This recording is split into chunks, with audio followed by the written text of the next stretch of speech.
வணக்கம். இன்னைக்கு நம்ம பார்க்க போகிற சமையல் என்னென்னா சப்பாத்தி, பூரி, இட்லி, தோசை எல்லாத்து கூடயுமே தொட்டு சாப்பிட்ற மாதிரி ஒரு சூப்பரான சைடிஷ் தான் பார்க்க போகிறோம். ரொம்ப சிம்பிளாக தான் இருக்கும், ரொம்ப டேஸ்ட்டாக இருக்கும். வாங்க அதை எப்படி செய்யலாங்கிறத பார்க்கலாம்.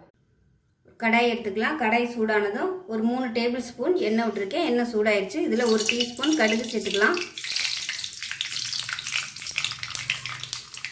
கடுகு வந்து பொரியட்டும். இப்போ 2 டேபிள் ஸ்பூன் கடலைப்பருப்பு சேர்த்துக்கலாம்.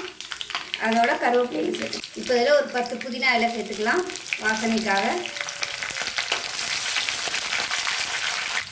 2 பெரிய வெங்காயம் நீளமாக நறுக்குனதை சேர்த்துக்கலாம்.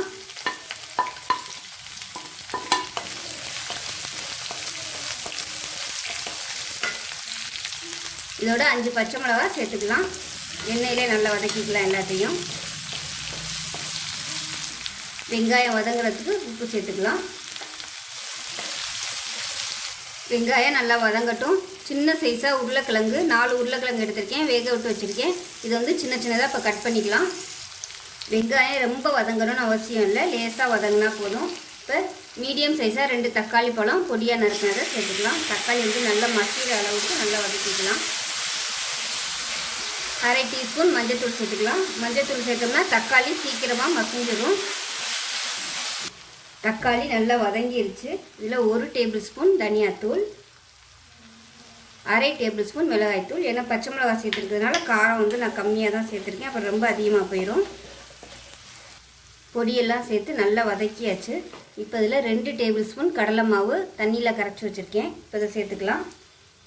இதை சேர்த்துட்டு பச்சை வாசனை போகிற அளவுக்கு நம்ம வதக்கணும். கடலை மாவு சேர்த்து நல்லா வதக்கியாச்சு. இப்போ தேவையான அளவு தண்ணி சேர்த்துக்கலாம். ஒரு 3 டம்ளர் அளவுக்கு தண்ணி சேர்க்குறேன். ஏன்னா உருளைக்கிழங்கு சேர்க்கணும். உருளைக்கிழங்கு சேர்த்தோம்னா கொஞ்சம் நல்லா கெட்டியாக வரும். அதனால் கொஞ்சம் தண்ணி வந்து தாராளமாகவே ஊற்றிக்கலாம். கடலை மாவும் இருக்குது, அதனால் நல்லாவே கெட்டியாக வரும். இப்போ இதெல்லாத்தையும் கலக்கி விட்டுட்டு ஒரு கொதிக்கட்டும். இப்போ நல்லா கொதிக்க ஆரம்பிச்சிருச்சு. இந்த ஸ்டேஜில் நம்ம உருளைக்கிழங்கு வேக வச்சதை சேர்த்துக்கலாம். உருளைக்கிழங்கு வந்து நல்லா மசிச்சு வச்சுருக்கேன். அதாவது ரொம்ப மசிக்கல, 1-2 மசிச்சு வச்சுருக்கேன். இப்போ நல்லா கொதிக்கட்டும். உப்பு செக் பண்ணி பார்த்துட்டு உப்பு சேர்த்துக்கலாம். தேவையான அளவு உப்பு சேர்த்துக்கலாம். இப்போ பாருங்கள் நல்லா கெட்டியாக வந்துருச்சு. இப்போ லாஸ்ட்டாக கொத்தமல்லி இலை சேர்த்துட்டு ஆஃப் பண்ணிடலாம். ஆறுச்சுன்னா நல்லா கெட்டியாக வந்துடும்.